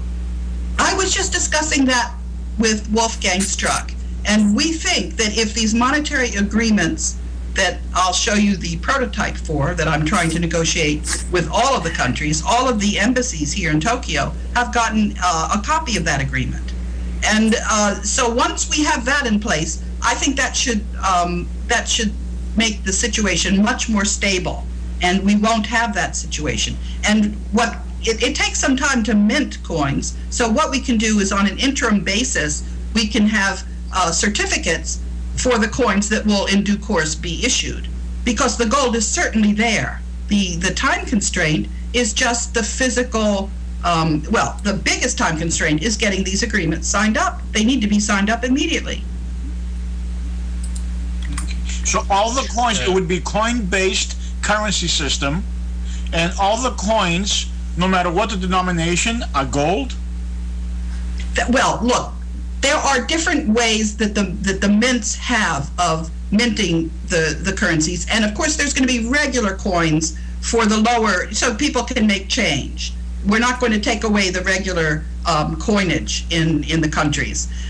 And you know, people are going to say, well, you know, it's going to be kind of hard to carry the coins around. You can pay on the credit card just as easily as you can when the currency is denominated in gold. It's not a difficult thing to do at all. But it is going to be a gold-backed standard. No, when you say standard, that means that it's paper and it's got to be gold. We're not going to be legislating that. For example, we're going to be having gold coins for the existing currency, and then if a country decides in the future that it wants to have a different asset backing, they want it to be petroleum, they want it to be bananas, anything that has value, we're not going to dictate that gold has got to be the standard. That's not what we're talking about. But we are talking about physical gold being minted, and there are lots of coins where this happens now. The thing is, those coins are you know, in the thousand, it's like worth 1,300 or so. And that's going to be, you know, you've got to figure out how exactly you're going to get these coins denominated. But that's just a ministerial problem. That's not a problem in the concept. In the case of any given country, can this be like you suggested, bananas or oil or gas? Can this be like backed by future exploitation of oil within a certain country's exclusive economic zone? It's going to be whichever way the citizens in the country and the countries decide. But for the immediate, the existing currency is going to be replaced by gold that comes out of the global debt facility. Okay. Yeah? Okay. That's, you know... Now, we were talking with George before about the bankers and their role in the crisis. And there is a name that we mentioned 1,000 times the past months, George Soros, and his involvement in all this, all the banking system and the crisis, and the crisis that was created all over Europe in the last years. So we had serious questions about his role in the banking system. Do you have any thoughts on that? That's one question. I don't have the facts. I know that he's named, but I don't have the facts. We will have all the time in the world to sort through the facts. Okay. All right. We can. I think we're good for today, Leftery. I mean, we would love to follow up, Karen, sometime in the near future. And just to let you know that this particular segment will air a week from Wednesday, yesterday for you, on the 25th to avoid of June. The soccer games. Yeah, after the Greek soccer games. On the 25th of June on WPSO.com. It is a television station in Tampa Bay, Florida. I will email you both the YouTube and the address, and we're going to add subtitles for the Greek people who don't speak English. Wonderful. So they can. And it'll appear on YouTube as well. Okay, I am trying to get my message box up here. Oh, it says instant messaging isn't currently available. We can email it. We can email it. Okay, I'll email the tweet that I put out on this. Okay. Thank you so much. It's been a privilege, and I'm going to send you an email with all the information, and we can schedule another interview whenever you have the time. I certainly have the time, and you know, this power transition model is very, very accurate, and everything I'm telling you, this is what's actually going to happen. Isn't that wonderful? How long do you plan to stay in Tokyo? I'm going to be here until the end of July, and then I'm going to go to Australia for a conference. There's a group called Nexus Magazine that I'm going to be at their conference, and I'm going to do a speaking tour, and then I'll be back in Washington maybe the 10th of August. Okay, great. So hopefully we can catch you again before you leave Tokyo. Yes, that'd be great. Thank you very much, Karen. It was a pleasure. Thank you so much. Ωραία, λοιπόν, κυρίες και κύριοι, αυτό είναι πάρα πολύ ενδιαφέρον. Πάρα πολύ ενδιαφέρον. Να πάμε στις γραμμές τώρα. Έχουμε στο Skype αυτή τη στιγμή και περιμένει και ο Γιώργος ο Γιαλτουρίδης και ο ζωντανά. Προηγουμένως είχε ηχογραφηθεί αυτή η εκπομπή, ήταν ώρα του Τόκιο και τα λοιπά, τα ξημερώματα που ηχογραφήθηκε. Έχουμε τον Γιώργο τον Γιαλτουρίδη στη γραμμή και τον Δόκτωρο Ινιό από την Ελλάδα. Ήταν κάτι το τρομακτικό αυτό που μας είπε η κυρία Κέρεν. Γιώργο, καλησπέρα Γιώργο κατά πρώτο. Καλησπέρα Άγγελε, καλησπέρα Λευτέρη, καλησπέρα στην ομογένεια. Καλησπέρα. Ναι Άγγελε, ο λόγος που επικοινωνήσαμε με την κυρία Χούντες ήταν για τους δικούς μας στην Ελλάδα και στην Κύπρο. Ναι, για τον... γιατί αυτοί, ο Λαμπράκης, Σώρας και Σία, συγκεκριμένα οι πρώτοι δύο, την πλησίασαν την γυναίκα αυτήν πέρσι. Και μάλιστα φωτογραφίες μαζί της, κακό και τα λοιπά. Και θέλαμε να ξέρουμε τι ακριβώς γνώμη έχει η κυρία αυτή για τους τύπους αυτούς. Ναι. Και πιστεύω ήταν σαφέστατη στην απάντησή της. Απατεώνες. Αποκάλεσε το θέμα το δικό τους απάτη. Τώρα, η κυρία αυτή όντως πιστεύει, αυτή εργαζόταν στην Παγκόσμια Τράπεζα. Ισχυρίζεται ότι ακόμα εργάζεται εκεί. Λοιπόν, και αυτή πιστεύει ότι όντως υπάρχει κάποιο παγκόσμιο καταπίστευμα, κάποιος χρυσός. Ναι. Please wait. Your call is being routed. Ένα λεπτό Γιώργο, σε παρακαλώ. Ναι.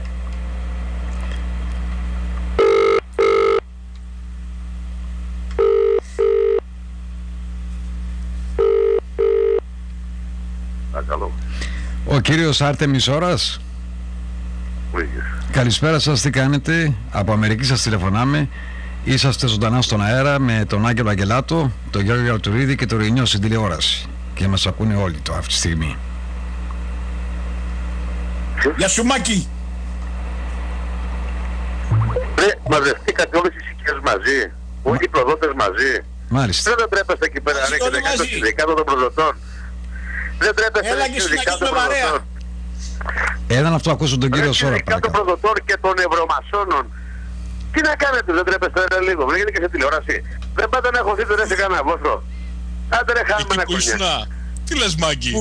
Κουβέντα θέλουμε Μάκη, μια κουβέντα θέλουμε μαζί σου. Να μιλήσουμε για την Karen Hudes, να μιλήσουμε για το τύχη Σίγμα, τι θέλεις? Μας έκλεισε τη γραμμή λόγω του ότι έχω πάρει πάρα πολλά τηλέφωνα. Κυρίες και κύριοι, αυτός ήταν ο Άρτεμης Σωρρας. Αγενής. Του τηλεφώνησα, ήταν ένα πρώτο τηλεφώνημα στο κινητό του. Έχω μιλήσει προσωπικά μαζί του, με τον Πάτερ Κυρίτσι, εδώ και 6-7 μήνες, αλλά αρνήθηκε να βγει στον αέρα γιατί λέει με μασόνους και Εβραίους δεν συζητώ. Και επειδή είμαι Εβραίος και εσύ Ρηνιό είσαι Εβραίος καταγωγής και ο Γιώργος Γιαλτουρίδης έχει λέει πατρικό πατέρα ο οποίος είναι Εβραίος, ξέρω και εγώ που τα βρίσκει. Η γυναίκα μου είναι Εβραία. Α, η γυναίκα σου είναι Εβραία. Και εγώ είμαι μαξόνος, ποιο βαθμό Λευτέρη, 35, 36, 40. 57 έχει φτάσει μέχρι τώρα. Εμένα μου λένε ότι έχω πίσω μου δισεκατομμύρια δολάρια τα οποία με πληρώνουν το εβραϊκά λόμπι, ο Daves στη Νέα Υόρκη και ο άλλος από την Ελλάδα, όχι από την Ελλάδα, από την Ευρώπη, και εγώ δεν μπορώ να καταλάβω ας πούμε, κατά πόσο αυτοί οι άνθρωποι σκέφτονται έτσι. Θα ήθελα έναν αυτό Γιώργο, θα ήθελα να πω εγώ στο ακροατήριο, γιατί μου γράψανε πολλοί και κάποιος φίλος μου λέει καλά ρε Άγγελε μου λέει, γιατί το έχετε μονότερμα το σταθμό σας, γιατί είσαι δίκαιος άνθρωπος, φαίνεσαι να είσαι δίκαιος άνθρωπος, μιλάς πραγματικά για την Ελλάδα, πάρα πολλά θέματα. Έχεις βάλει στη γωνία και τους Εβραίους, παρόλο που σε λένε Εβραίο και φίλο των Εβραίων. Είμαι φίλος του Ισραήλ και των Εβραίων. Είμαι φίλος και των Ρώσων. Είμαι φίλος και των Σκοπιανών και των Αλβανών και των Τούρκων. Με όλο τον κόσμο είμαι φίλος. Όταν έρθει σημείο όμως κάποιος να έρθει στο σπίτι μου και να μου σπάσει ένα τζάμι, δεν είμαι φίλος τότε. Γίνομαι αγρίκυλος. Έτσι. Ένα λεπτό. Για να πούμε στους φίλους ακροατές μας στην Ευρώπη και στην Ελλάδα, ορίστε, βάλαμε τον κύριο Σωρρα στον αέρα ζωντανά. Ή δεν τον προειδοποίησα, μπαμ, κατευθείαν μπήκε στον αέρα. Το ακούσω το τηλεφώνημα. Μας έβρισε, Και τελεία και παύλα. Από εκεί και πέρα τι να πούμε, δεν θέλει συζήτηση ο άνθρωπος. Ο λόγος εσάς τώρα, Γιώργο και γιατρέ. Εγώ θα είμαι πολύ ευγενικός μαζί του. Και εγώ είμαι ευγενικός, δεν έχω τίποτα. Δυστυχώς έκανε μια τεράστια σαχλαμάρα για την οποία θα πάει φυλακή. Για λέγε. Θα τον ενημερώσω γιατί δεν το ξέρει. Ναι. Νομίζω ότι κάποιος το δουλεύει πολύ άγρια και έχει φτάσει στο σημείο να πιστεύει σε χλαμάρες και ο ίδιος. Πρώτα απ' όλα έχει κάνει μια πρόταση στο Ταμείο Χρηματοπιστωτικής Σταθερότητας πριν από μερικές μέρες, στις 19 του μήνα, να αγοράσει την Εθνική, την Eurobank, την Πειραιώς και ακόμα μία. Και δίνει 100 δις. Αυτά τα 100 δις είναι με τη μορφή μιας συναλλαγματικής πλαστής, την οποία είχαμε αναλύσει στο παρελθόν. Και είναι στη λίστα των πλαστών συναλλαγματικών που είχαμε βγάλει. Ναι. Επειδή λοιπόν κάποιοι θα πάνε φυλακή, και δεν κάνω πλάκα, θα πάνε φυλακή δυστυχώς, ας ετοιμάζονται από τώρα βαλιτσούλα, ροχαλάκια, εσώρουχα, γιατί θα περάσουν πολύ καιρό στη φυλακή. Και θα ξεκινήσω δυστυχώς από τον κύριο Λαμπράκη, ο οποίος δεν φταίει τίποτα, τον κύριο Βαλσαμάκη, τον κύριο Σύψα, τον δικηγόρο τους, ο οποίος είναι και μέλος της ΕΝΤ. Και δυστυχώς είναι μέλος της ΕΝΤ και όχι μόνο δικηγόρος, γιατί ο δικηγόρος του Σωρρα είναι άλλος από ό,τι αποκάλυψε ο ίδιος. Είναι ο κύριος Μάλιγκαν, όχι ο κύριος Σύψας. Ας τα βρούνε μεταξύ τους ποιος είναι ο δικηγόρος του Σωρρα και ας φροντίσουν να μην δημιουργούν μια εγκληματική οργάνωση που πάει να εξαπατήσει το ελληνικό και το αμερικάνικο δημόσιο. Αυτά είναι κακουργήματα. Κοίταξε, έχει γίνει χρήση πλαστού εγγράφου, το ξέρω, για το οποίο έχει ενημερωθεί η αμερικάνικη δικαιοσύνη, έχει τελειώσει την έρευνά της και έχει πάει πλέον για εκτέλεση, για investigation. Ο κύριος Σύψας λοιπόν, που είναι δικηγόρος, θα έπρεπε να έχει πάρει αυτά τα χαρτιά τα οποία τα έχει στη διάθεσή του ο κύριος Σωρρας, να επικοινωνήσει με το Υπουργείο Οικονομικών και πριν αρχίσει να στέλνει εξώδικα και σε χλαμαρίτσες, να ξεκαθαρίσει ότι συμμετείχε σε απάτη. Γιατί εμφανίστηκε με τον κύριο Λαμπράκη σαν μέλος της ΕΝΤ. Δεν εμφανίστηκε σαν άσχετος ούτε σαν δικηγόρος. Εγώ λοιπόν, κύριε Σύψα, σήμερα μίλησα με τον κύριο Μάλιγκαν, τον ίδιο. Τον δικηγόρο τον οποίο έστειλε τα ομόλογα στο ελληνικό δικαστήριο για να αθωωωθεί ο Σωρρας. Τις συναλλαγματικές. Ο κύριος Μάλιγκαν μου ξεκαθάρισε ότι οι συναλλαγματικές αυτές δεν τις έδωσε αυτό στο Σωρρα, αλλά ο Σωρρας σε αυτόν. Ο Σωρρας λοιπόν του έδωσε τις πλαστές συναλλαγματικές, ενημέρωσε το Υπουργείο Οικονομικών, έτσι λέει ο Μάλιγκαν. Το Υπουργείο Οικονομικών δεν τα απάντησε ποτέ πίσω, έτσι λέει ο Μάλιγκαν, και στη συνέχεια χρησιμοποίησαν το όνομά του και τις πλαστές συναλλαγματικές στην Ελλάδα, εμφανίζοντας τις συναλλαγματικές να προέρχονται από το Μάλιγκαν. Το Αμερικάνικο Υπουργείο Οικονομικών ποτέ δεν έχει δεχτεί αυτές τις συναλλαγματικές. Η τελευταία επαφή που είχε με αποστολή γραμμάτων ο Μάλιγκαν ήταν το 2012 και το 2014 το Μάρτιο το Υπουργείο Οικονομικών αποκαλεί απάτη το όλο θέμα. Γνωρίζει, έχει όλο το φάκελο με όλες τις συναλλαγματικές, με τις εξοδοτήσεις, με τα ονοματάκια όλων αυτών που συμμετέχουν στην απάτη, στην εγκληματική αυτή οργάνωση. Η Τράπεζα της Ελλάδος, επειδή πλέον για τη σημερινή εκπομπή έκανα ρεπορτάζ μετά από 10 χρόνια, θυμήθηκα ότι ήμουν αρχισυντάκτης κάποτε. Μίλησα με την Τράπεζα της Ελλάδος, με το νομικό της τμήμα. Μου είπαν ότι γνωρίζουν πως πρόκειται περί απάτης, είναι απάτη το συγκεκριμένο, είναι πλαστό το έγγραφο και ότι εξαρτάται από τη διοίκηση της Τράπεζας Ελλάδος εάν θα κινηθούν νομικά κατά το απατεώνα που έστειλε αυτό το πλαστό έγγραφο και το έστειλε στο Σαμαρά, στο Τσίπρα, στην ΕΣΥΑ και σε άλλους. Μίλησα με το Ταμείο Χρηματοπιστωτικής Σταθερότητας, οι οποίοι μου είπαν ότι έχουν λάβει το έγγραφο και το έχουν προωθήσει στην Τράπεζα της Ελλάδος για αξιολόγηση. Εάν κάποιος τους έχει πει ότι αυτό το έγγραφο είναι γνήσιο, είναι ξεκάθαρο ότι είναι πλαστό. Τα τηλέφωνα του Υπουργείου Οικονομικών της Αμερικής, του Γραφείου Γενικού Επιθεωρητή, τα έχουμε παρουσιάσει πολλές φορές και είναι στο site. Ας πάρουν ένα τηλέφωνο τον κύριο Ντελμάρ, να αποφύγουν τουλάχιστον τα χειρότερα. Εγώ δεν θα ήθελα, για παράδειγμα, ένας καθηγητής όπως ο Γιωργατζάς να περάσει 150 χρόνια στη φυλακή. Δεν έχω πρόβλημα μαζί του. Ούτε με το Λαμπράκη έχω πρόβλημα. Μπορεί κάποιος πραγματικά να τους πει σκορόιδα. Εντάξει. Αλλά να πάνε μέσα για χρήση πλαστών εγγράφων, όπως μια άλλη κυρία που φύγει 80 χρόνια, και για εγκληματική οργάνωση, με απειλές για δολοφονίες, ύβρις και τέτοια, γιατί εμένα με έχουν απειλήσει να με σκοτώσουν, για παράδειγμα. Αυτά. Σε απειλήσαν να σκοτώσουνε? Φυσικά. Από την Αμερική ή από την... με απειλούν να με σκοτώσουν, έχουν σφαίρες για μένα και τέτοια πράγματα. Από την Ελλάδα? Από την Ελλάδα. Καλά, αυτές είναι. Και έχω δημοσιεύσει τις απειλές.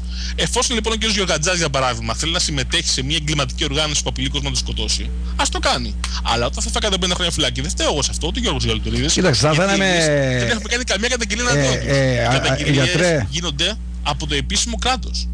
Γιατρέ, θα θέλαμε να υπενθυμίσουμε σε μια εκπομπή που είχαμε κάνει με τον Γιώργο και νομίζω εδώ και 6 μήνες, 7 μήνες ήταν χρόνο, και είχα πει στην επικεφαλή της εκπομπής Άρτεμης Σωρρας, Λαμπράκης και η Σπύρα όλοι μέχρι και 80 χρόνια φυλακή θα πάνε. Λίγα είναι. Καλά. Και αποδείξαμε ότι μια γυναίκα στο Texas somewhere πήρε ένα ακριβώς αντίγραφο σαν και αυτό που είχε ο Σωρρας από την ίδια πηγή, το ίδιο ακριβώς, και πήγε στην τράπεζα και η γυναίκα λέει θέλω τα 100 μου δισεκατομμύρια τώρα. Τα παίρνει ο τραπεζίτης. Δύο IBOE, 5 δις έκαστος. Ναι. Λοιπόν πήγε ο... είπε εγώ my 10 Bs. Θέλω τα λεφτά μου τώρα, λέει, εδώ και τώρα. Σε ένα ταμείο πήγε στην τράπεζα Wells Fargo. Το Wells εδώ Fargo. Είναι πολύ χειρότερα. Εδώ είναι το ωραίο. Για να ολοκληρώσω, Γιώργο. Και όταν πήγε στον τραπεζίτη και οι κοπέλες δεν ξέρανε τίποτα, ήρθε ο διευθυντής, μόλις το βλέπει, πάει μέσα, να είναι από το κυρία μας, θα δώσω τα λεφτά σας, λέει. Δεν υπάρχει κανένα πρόβλημα. Μόλις πατάει το όνομα και οι τράπεζες γνωρίζουν εδώ πέρα και βλέπουν το όνομα του Wesley, κατευθείαν πατά το κόκκινο κουμπί, έρχεται η αστυνομία, οι σερίφιδες, την πιάνουν και την πάνε μέσα. Μπουμ, κατευθείαν, γιατί απειλούσε κιόλας αυτή. Την πήγανε μέσα, έγινε το δικαστήριο και τελικά η γυναίκα είναι ακόμα σε φυλακή. 80 χρόνια φυλακή. Και λέμε στο Μάκη. Λέμε στο Μάκη ότι υπάρχει δικαστική απόφαση. Παρουσιάσαμε το δικαστήριο εδώ στην τηλεόραση, παρουσιάσαμε τη γυναίκα αυτή, γιατί θέλετε να συνεχίσετε και εσείς αυτή τη μοίρα, αυτή την πορεία της γυναίκας αυτής, εφόσον έχετε τα ίδια ακριβώς ομόλογα, τα ψεύτικα ομόλογα, αυτά τα οποία δεν υπάρχουν ούτε ένα πένι. Καλά σου είπε ο Γεωργιάδης στην Ελλάδα, στην τηλεόραση, στο κόντρα και στο άλτρα και δεξιά και αριστερά, ότι αν σε γυρίσουν ανάποδα ούτε ένα πένι θα πέσει από την τσέπη σου. Και αν πραγματικά εσύ, Μάκη, που μας ακούς αυτή τη στιγμή στην Πάτρα, γιατί τώρα θα το βάλεις, σου μου έρθει surprise, ή θα τη δεις αργότερα την εκπομπή στο YouTube, πες μου κάτι, ρε εσύ, Μάκη. Εάν πραγματικά έχεις 600 δις, αλλά εγώ δεν θέλω να έχεις 600 δις, 1 εκατομμύριο να έχεις, ρε παιδί μου, στην τράπεζα, 1 εκατομμύριο, 1 εκατομμύριο δολάρια, δεν θα έβγαινε στην Ομόνια εκεί πέρα που τα παιδιά αυτοκτονούν και δεν έχουν να φάνε τα πιτσιρίκια και πάνε στο σχολείο πεινασμένα και πήρες παιδιά, κάνα και εγώ μια δωρεάν, ένα τρόκι με μαρούλια, όχι κρέας που είναι ακριβώς, μαρούλια που είναι φθηνό. Έβγα και εσύ και πες αυτό είναι από το Σωρρα, μαρούλια για τον κόσμο να φάνε, που δεν έχουν να φάνε. Κάνε κάτι. Έχουν περάσει τώρα 4 χρόνια, 3, πόσα χρόνια είναι, Γιώργο, 3-4 χρόνια? 2 χρόνια είναι, 2 χρόνια. 2 χρόνια και δεν έχουμε δει φως ότι έκανες κάτι με αυτά τα δισεκατομμύρια που έχεις. Αντιθέτως, Άγγελε, έχουν πάρει χρήματα αυτοί από τον ελληνικό λαό. Βγάζουν εράνους, άνοιξαν τραπεζικό λογαριασμό και παίρνουν χρήματα από τον ελληνικό λαό πάνω στον πόνο του. Γιατί τα παίρνουν τα χρήματα, εφόσον έχουν χρήματα, γιατί τους παίρνουν τα χρήματα? Αυτοί δεν έχουν δώσει πεντάρα, αλλά έχουν πάρει χρήματα από τον ελληνικό λαό. Γιατί τα ακόμα παίρνουν και το λογαριασμό στην Eurobank άνοιξα. Γιατί τα παίρνουν τα χρήματα, μπορεί να μου πεις. Να μην σου πω και τι άλλο. Αυτός που τελευταία που απείλησε το Λευτέρη είναι ένας μπαλαντίνας ο οποίος δραστηριοποιείται πάνω στη Βουλγαρία. Λοιπόν, για να μην πληρώνουν οι Έλληνες πελάτες του ΦΠΑ. Αυτή τη δουλειά κάνει. Στέλνει το εμπόρευμα κατευθείαν από τη Βουλγαρία, εκεί δραστηριοποιείται. Λοιπόν, αυτός και ο Καλογερόπουλος στο φαλακρό άλογο πηγαίνουν σε διάφορες πόλεις και τους φροντίζουν ακόμα και γυναίκες. Οι άνθρωποι στις πόλεις εκείνες που πάνε και μιλάνε. Όχι μόνο τους πληρώνουν, αλλά ακόμα και γυναίκες τους κανονίζουν για τα βράδια που θα κοιμηθούν. Εγώ με τον Γιώργο δεν έχουμε ασχοληθεί με το θέμα σοβαρά, έτσι. Πλάκα τους κάναμε, κάναμε την έρευνά μας, αλλά μέχρι το σημείο που εντάξει κάτι τρέχει. Πλέον μετά τις απειλές και τα καραγκιουζιλίκια και τις ψυχοπάθειες από μερικούς, θα ασχοληθούμε σοβαρά. Εγώ θα σας πω μόνο ότι τον Οκτώβριο μετακομίζω στη Νέα Υόρκη για ένα ερευνητικό πρόγραμμα. Θα γίνω θα είμαστε στην ίδια γειτονιά με το Λαμπράκι. Στην ίδια δεν γίνεται γιατί μένει στην Black Rock. Στενός κορσές. Ναι. Να μην αραπαχτείτε στον Πουνίδη σε καμιά εκδήλωση εκεί της Πανκριτικής. Ωραίες οι απειλές, δεν πρόκειται να είναι μέχρι τον Οκτώβριο έξω. Ωραίες οι απειλές, ωραία τα καραγκιουζιλίκια, αλλά τώρα να σας δω και τώρα να δω τις ξυπνάδες και τις μαϊμουδιές και τις κομπινούλες. Γιατί τώρα, και θα ήθελα να το δείξω με αυτό το γραφικό, εάν γίνεται, είναι μια φωτογραφία που έχουμε. Την έχω. Είναι η δεύτερη. Για να δω, για λέγε η δεύτερη φωτογραφία, ναι. Η δεύτερη είναι ένα MBOE που τελειώνει σε 524, ναι. Για να αυτό να μπορώ να Ήτανε στη λίστα που βρήκαμε στην πολιτεία της Ουάσιγκτον και στα έγγραφα που καταθέσαμε. Αυτό που κατέθεσε ο Σώρας για να αγοράσει τις ελληνικές τράπεζες με άδειο. Μίλησα με τον Μάλιγκαν για αυτό, το δικηγόρο του Σώρα και καλά, και ο άνθρωπος με παρακάλεσε να του στείλω το βίντεο που μιλάνε για την εξωγήινη τεχνολογία που πουλήσανε. Την εξωγήινη. Γιατί αυτό προέρχεται από το Βόσνη και δεν έχει καμία σχέση με εξωγήινη τεχνολογία. Τι λέει ρε εσύ? Του φάνηκε πολύ ενδιαφέρον. Τι λέει? Εξωγήινη... Δεν είναι από πατέντες, είναι από τα χρήματα που λέει ότι έχει ο Βόσνη. Ο Βόσνη, yes. Τα υπόλοιπα είναι παραμύθια. Γιώργο, τελικά ο Βόσνη τον βρήκαν ακόμα? Ο Βόσνη εξαφανισμένος είναι. Έχουμε εντοπίσει την οικογένειά του. Έχει 2 κόρες, 21 η μία, 29 η άλλη. Μένουν με τη μάνα τους σε ένα φτωχικό, ας το πούμε. Χρωστάει τις πτωτικές του κάρτες. Καταδικάστηκε από το τοπικό του δικαστήριο για ένα 20άρικο για απλήρωτη πιστωτική κάρτα και χρησιμοποιούσε την διεύθυνση ενός άλλου φτωχικού. Ναι. Ο Κλινάρτη είναι στην Κίνα. Λοιπόν, για να πάμε εδώ τώρα να δούμε εδώ πέρα, γιατί βρήκα το κομμάτι αυτό που έχω. Είναι η δεύτερη φωτογραφία. Το πρώτο είναι το CDR του Greg Papas της μεγάλης εταιρείας. Εδώ είναι μεγάλες εταιρείες. Βλέπω Custodian Deposit Receipt. Ναι, πάμε στην επόμενη. Εδώ βλέπουμε, κάτσε να πάμε εδώ στην επόμενη. Εδώ βλέπουμε και την επόμενη. Βλέπουμε το νούμερο πάνω δεξιά που τελειώνει σε 524. 0524. Εδώ το βλέπουμε. Λοιπόν, αυτό λοιπόν είναι έγγραφο που έστειλαν στην Τράπεζα της Ελλάδος. Το έστειλαν για έλεγχο στον εισαγγελέα του Αριού Πάγου, στον πρόεδρο του Αριού Πάγου, στην ΕΣΥΑ και στο Ταμείο Χρηματοπιστωτικής Σταθερότητας. Με αυτό το παλιό χαρτοπλαστό θέλουν να αγοράσουν 4 τράπεζες. Αυτά είχαμε ανακαλύψει, Άγγελε. Ακριβώς μέχρι τώρα αρνούντουσαν ότι εμείς είχαμε, δηλαδή ότι είχαμε ανακαλύψει τα χρεόγραφά τους. Και τώρα, τη 19 του μηνός, όταν κατέθεσαν αυτή την πρόταση, μας απέδειξαν ότι οι ίδιοι παραδέχονται ότι ανακαλύψαμε. Ναι, αλλά εφόσον, Γιώργο, μπορώ να σε ρωτήσω κάτι. Ναι. Επί 2 χρόνια τώρα έχουμε ασχοληθεί με τον Άρτεμη Σωρρας, ναι, που είναι και κεφαλή της υποθέσεως αυτή, και έχουμε παρουσιάσει τόσες εκπομπές με αποδείξεις, με τα πάντα από το Federal Government, από τα πάντα εδώ πέρα, ότι αυτά που έχει στα χέρια του είναι πλαστά. Ναι.